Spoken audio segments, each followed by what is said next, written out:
Welcome to Philosophy of Value Workshops number 12 of Series 7. The question for today is, why is Hume's is-ought distinction crucial to understanding value and values? So before I talk about that, I want to first say that my basic philosophical question is, what can we do with human existence? And the most fundamental understanding that I can find of human existence is as consciousness. So this leads me to ask, what is consciousness and what can we do with it? I answer this question in terms of value, explained in other workshops, and we have discussed particular aspects of value. Today, I want to talk about the justification of value. Justification is usually monopolized by ethics, but it can have a broader significance that I want to look at today. Central to the problem of justification is Hume's is-ought distinction, also described as Hume's law or principle. The principle is that a prescriptive moral ought can't be derived from a factual is. Now, the is-ought problem reveals that there is a missing explanation of the strong intuitions about right and wrong. These are strong intuitions like the good will is really good and torturing babies for fun is wrong. But we aren't able to give conclusive explanations of these intuitions. It's like proving 1 + 1 = 2. Similarly, there are problems of justification concerning problems of human existence. Hume's classic discovery of the problem is found in his 1739 treatise, Book 3, Part 1, Section 1. He writes, "In every system of morality which I have hitherto met with, I am surprised to find that instead of the propositions is and is not, I meet with an ought or an ought not." Unquote. Hume's law or principle has never been unseated and thought proven by More's naturalistic fallacy. Even Sartre agrees, saying that ontology itself cannot formulate ethical principles. Today we will look at several arguments for and against Hume's principle. These also bear upon certain problems of answering human existence in terms of value, and it will also help us to understand value and values. We should first distinguish the fact-value distinction from the more onerous is-ought distinction.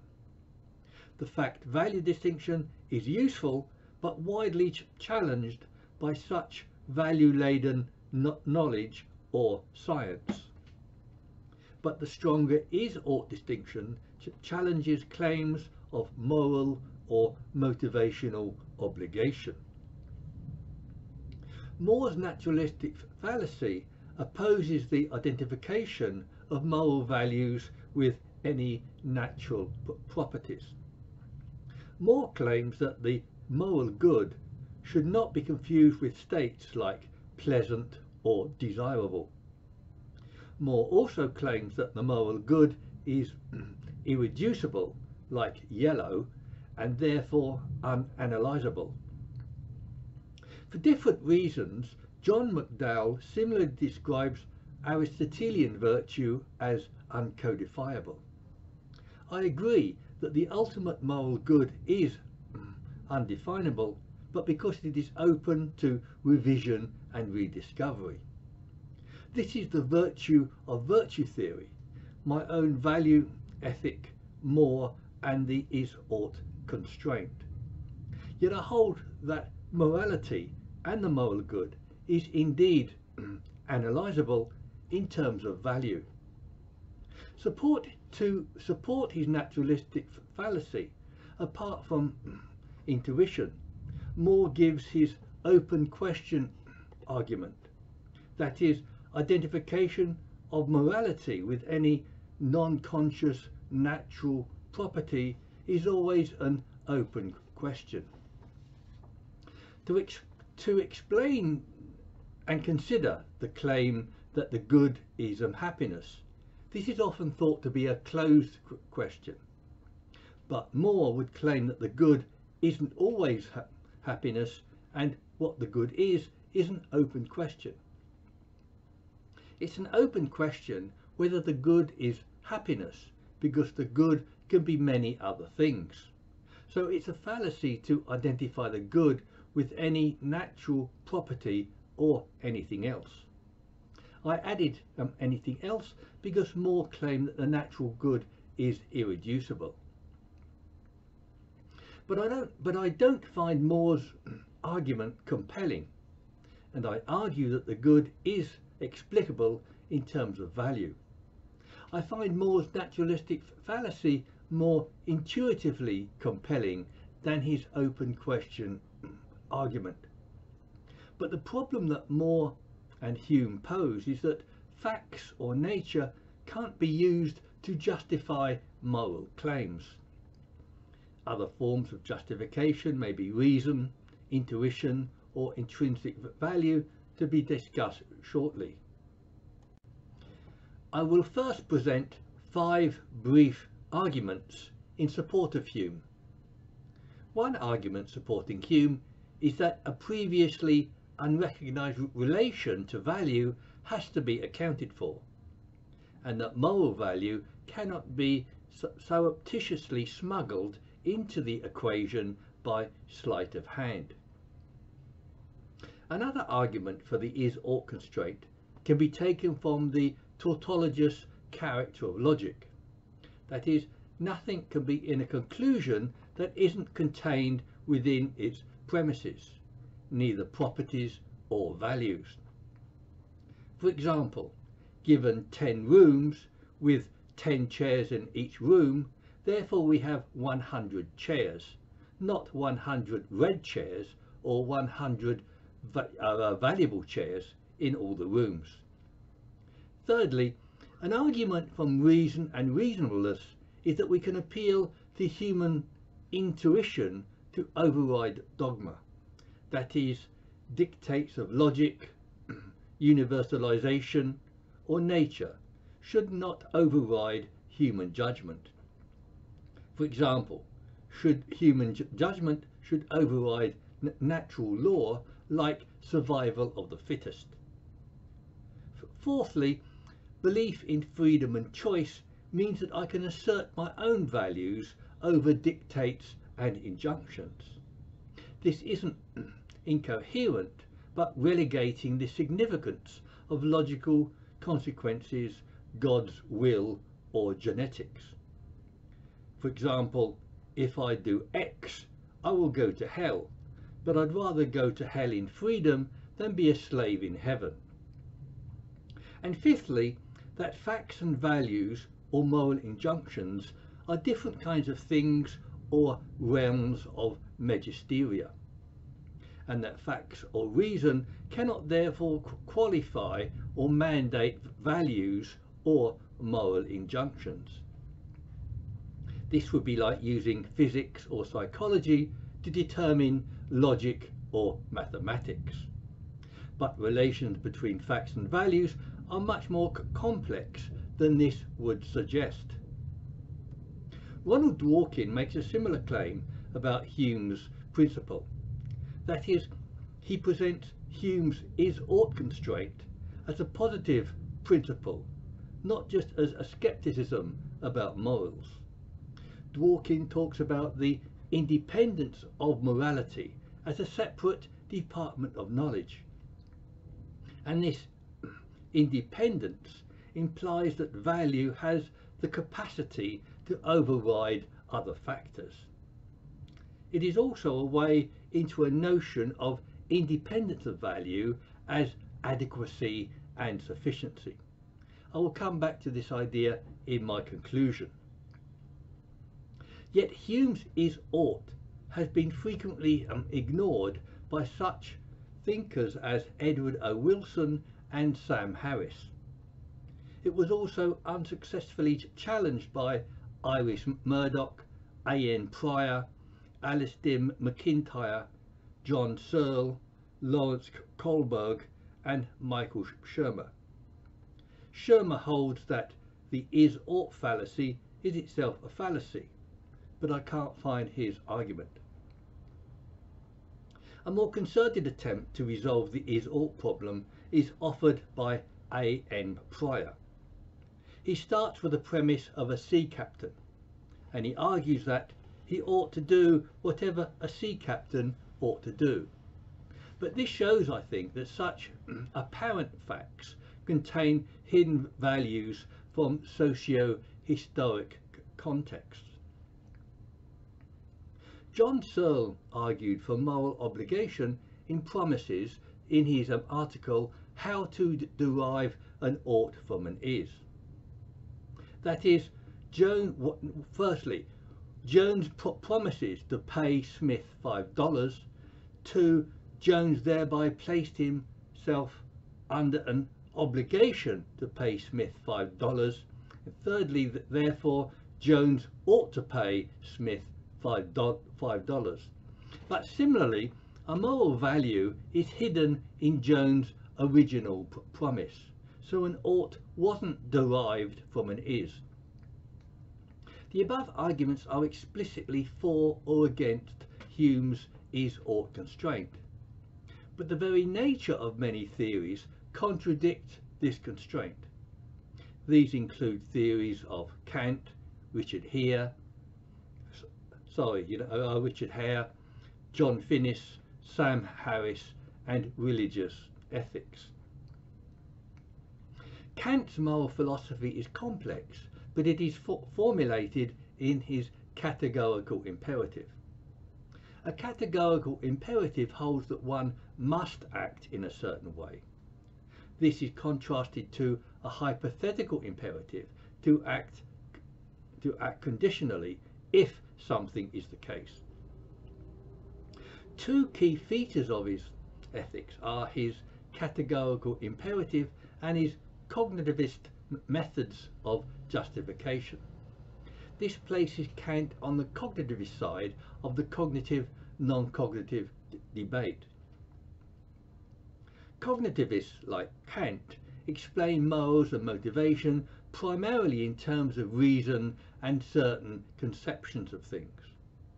Hume represents the non-cognitivist view, which seeks explanations primarily in terms of affect and feeling. Cognitivists suppose that a certain conception of things is, by itself, sufficient to motivate moral action.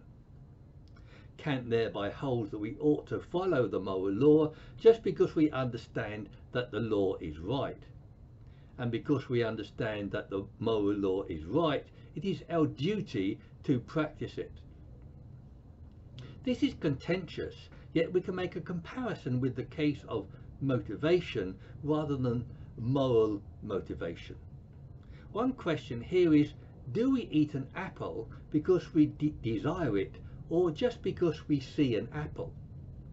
In this case, non-cognitivist motivation from desire is intuitively correct, but moral motivation is more complex and difficult to ascertain. Yet Philippa Foot and others argue that Kant's categorical imperative is really a hypothetical imperative. This is because it presupposes moral sentiments like dignity and duty. Now, this may or may not be true, but Kant's categorical imperative certainly presupposes rationality and cognitivist motivation. And that is problematic in the face of Hume's is-ought constraint and non-cognitivist theories of motivation. Richard Hare's prescriptivism may offer a more subtle linguistic challenge to the is-ought constraint. That is, Hare finds that the usage of ordinary moral language is prescriptive, or we can say value-laden. And he holds that what pervades moral language is an imperative rather than an indicative. But I don't believe that language can account for every aspect of our moral lives, as it would have to. And even if it did, trivial values found in language are insufficient to provide moral imperatives. Yet Hare is also a leading exponent of formal but not material constraints on moral values. Formal content is concerned with principles like do no harm, love your enemy, etc. Material content is about the detailed expression of such principles. Moreover, prescriptivism is a methodological view without itself an overriding formal moral principle or value. And it isn't committal about the grounds on which its values are to be based. But both this lack of specificity and its contingent linguistic foundations aren't able to offer either moral foundation or a refutation of Hume's principle. Yet we can find values in the world in other ways than in language. Anthony Grayling described the world as being saturated with values. For example, the social scientist Tristram Engelhardt holds that knowledge is always value laden. And John Finnis offers an argument about the value of knowledge with associations to moral values. Yet Finnis isn't explicitly talking about the value of knowledge as a moral value, but he presents it as one of the basic forms of good which might have moral implications. His arguments are basically that the good of knowledge is self-evident, and that any argument against the value of knowledge is going to be self-defeating. This is because, in Finnis's view, knowledge is an aspect of human flourishing, and supposedly because we have to value knowledge in order to do or know anything. And we can continue to say that the value of knowledge is presupposed in our every undertaking. Then knowledge is a species of fact that we ought to value, thereby breaching the is-ought distinction. But Finnis's pragmatic arguments for value of knowledge reveal a problem. It's that, as Nietzsche argues, knowledge isn't the unqualified good that we might have thought it was, and therefore we can't hold that we always ought to value it. Moreover, even if knowledge gets us to values, it doesn't get us to substantive values of morals, meaning and purpose. That is, we have breached perhaps the fact-value divide, but not the is-ought distinction. Yet knowledge implies truth, and truth seems to provide an even stronger case for deriving ought from is. That is, truth and perhaps morality makes inescapable claims on human beings that we ought to take up. And in a stronger way than knowledge, we must presuppose truth in every inquiry. In this sense, we ought to pursue the truth or affirm the value to truth. But what is it that motivates us to affirm or will the truth? Is it the sheer conception of the truth alone, or is it the value that we seek in pursuing the truth? One answer is found in the synonyms of affirming, willing, or valuing the truth. That is, the truth is lit up by the values that motivate us to seek it, and the value of truth is revealed as contingent. This contingency of value of the value of truth is underlined by Nietzsche's adage that the truth is ugly. Here and elsewhere, Nietzsche is asking questions about the value of truth.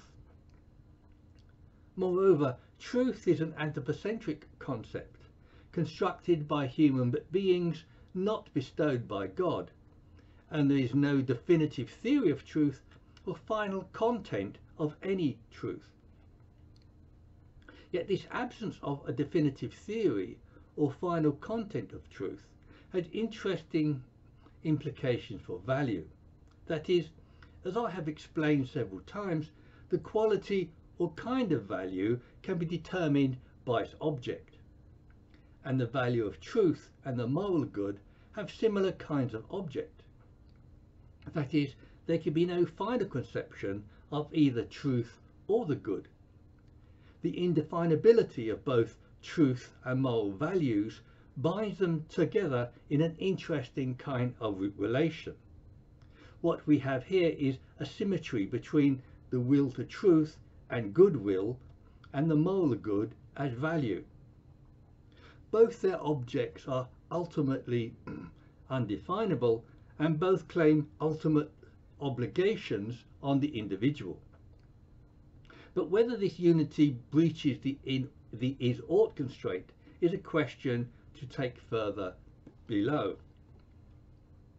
Yet this relation between truth and value also has a bearing on the standard cognitive non-cognitive distinction in analytic philosophy. But the cognitive non-cognitive classification is itself biased in favour of cognition, and defines non-cognitive states negatively. So in my view, we should replace the non-cognitive category with a more specific affect, will and value. This results in the classification of 4 types of mental state of cognition, affect, will and value.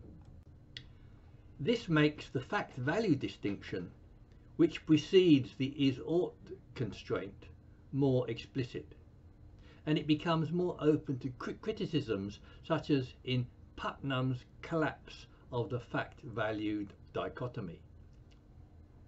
The classification of mental states as cognition, affect, will and value also clarifies another approach to analysing challenges to value justification and the is-ought constraint.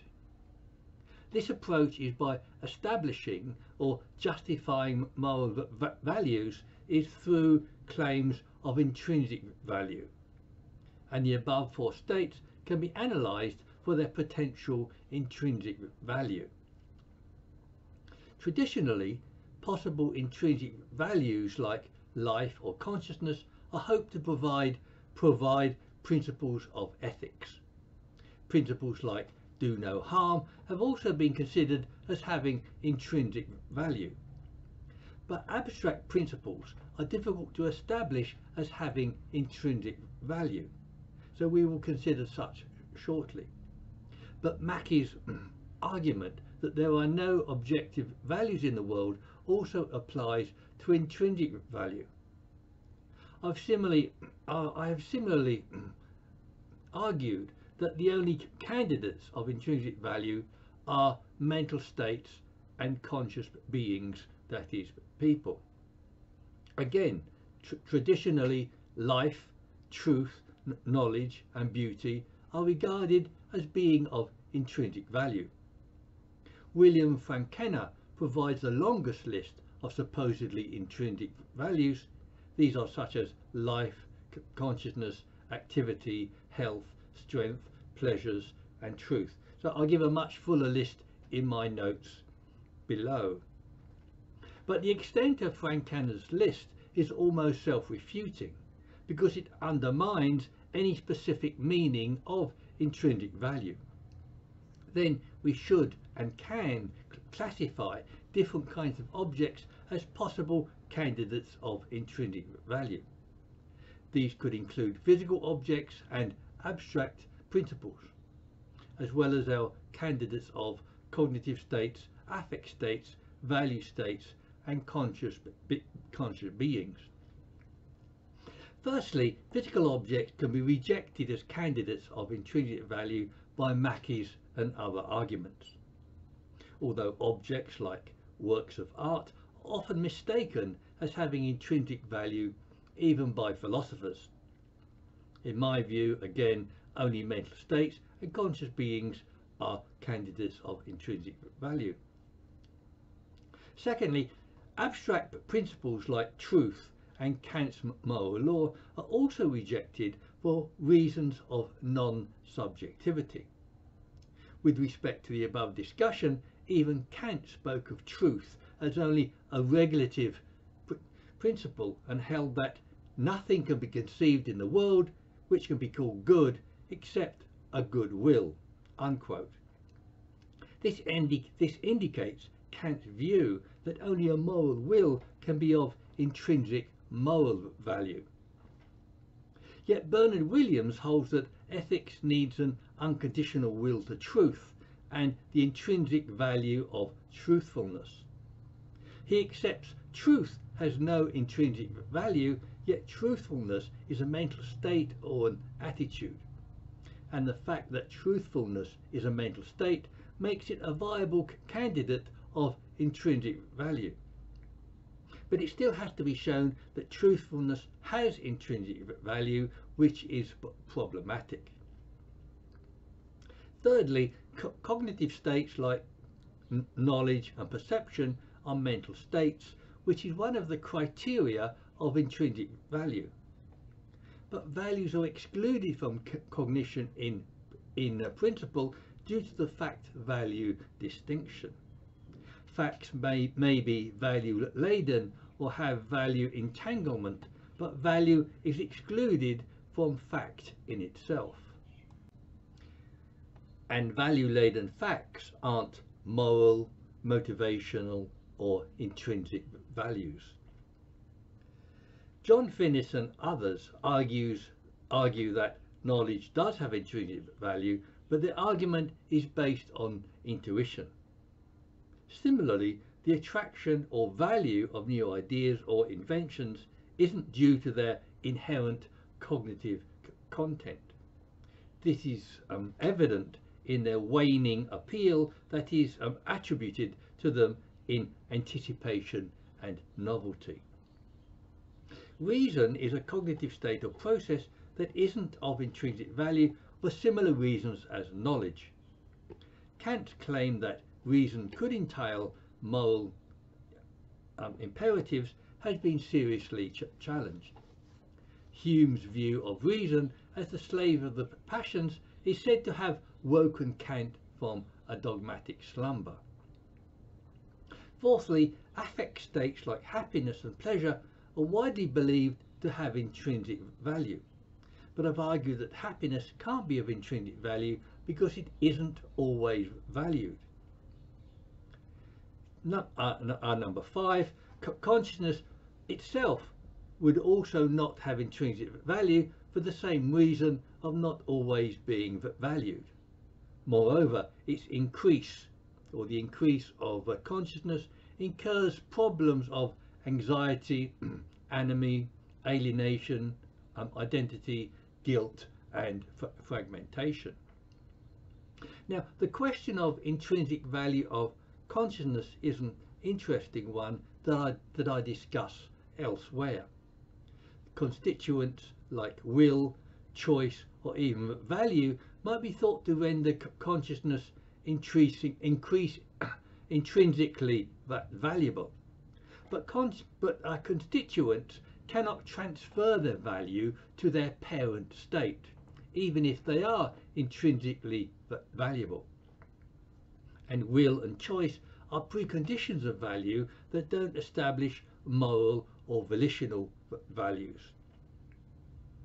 Yet consciousness might also be thought to necessarily or needs to be the most fundamental value, but need, in this sense of having undesirable consequences, does not establish value.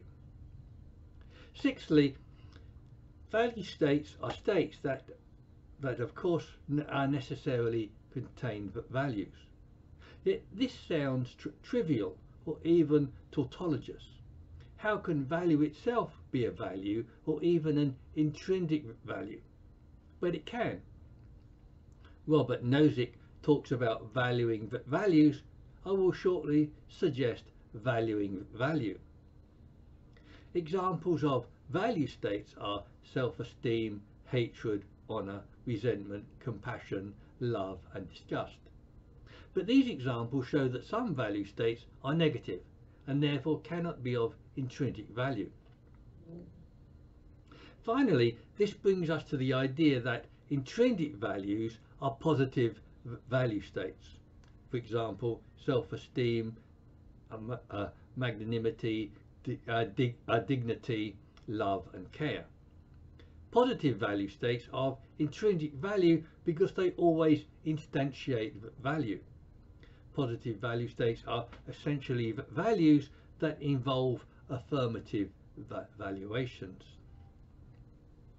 So we've been discussing the problem of establishing a principle of value in light of Hume's and More's constraints.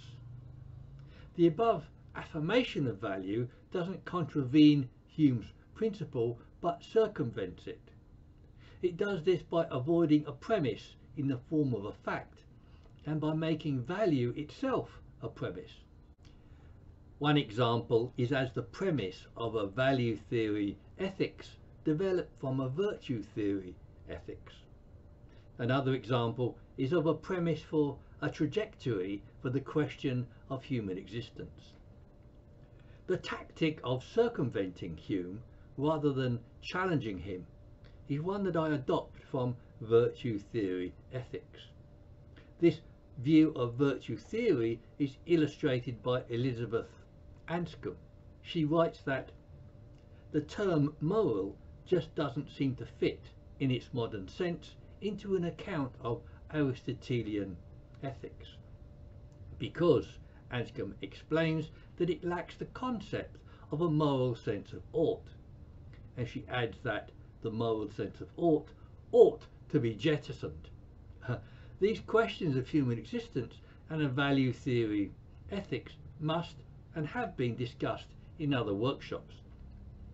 The premise and principle in question is the affirmation, pursuit and the will to value value. This principle is key to my outlook, yet I don't have time to explain it more fully here. Yet we can briefly explain this principle with reference to valuing other people within a value theory ethics.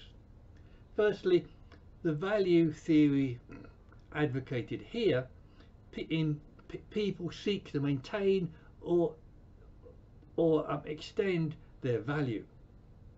Secondly, the pursuit of value involves looking for ways to express or extend value in the world. Thirdly, leaving aside the required argument, we can accept that people have intrinsic value and that valuing them will increase our value and not valuing them will decrease our value.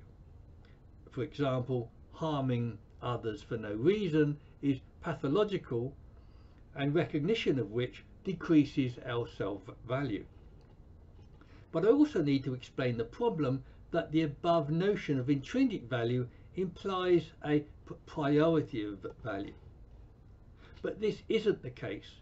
Different intrinsic values are subject to differences of priority.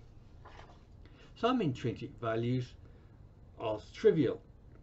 For example, loving my wife has greater intrinsic value than loving my dog. The earlier notion of a sufficiency of value describes the outcome or consequences of a pursuit of value. Yet the sufficiency of value describes a quality rather than a quantity of value, and sufficiency is graduated and variable, a quality of intrinsic value. In conclusion, I've been trying to extend the characterization of value using Hume's is-ought distinction. Hume's law is the principle that a prescriptive moral ought cannot be derived from a factual is. Hume's principle is thought to be supported by More's naturalistic fallacy. But we saw a number of other arguments that supported Hume's constraint. These included revealing an unrecognized relation, the tautologous character of logic or reason, human autonomy, freedom and choice, and that facts and values are different kinds of things.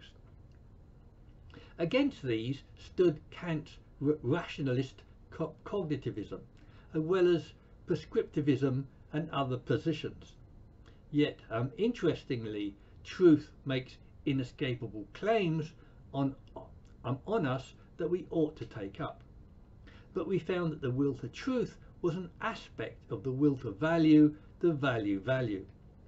And in further consideration of consciousness, cognition, affect, will and value, we concluded that despite its tautologous appearance, only value had the capacity to constitute intrinsic value. And by taking a mode of value as a premise or principle as a basis for action, we found that we could circumvent Hume's is-ought constraint by beginning in the value-laden world as it is with value rather than with a fact. But more than that, Hume and More and later Sartre and Mackie tell us something about the character of value. They tell us about value as a principle of life and as a trajectory of human existence as consciousness, namely the principle of the will to value, the value, and the pursuit of value. So let me have your comments and criticisms on websites like meetup.com and Philosophy of Value workshops.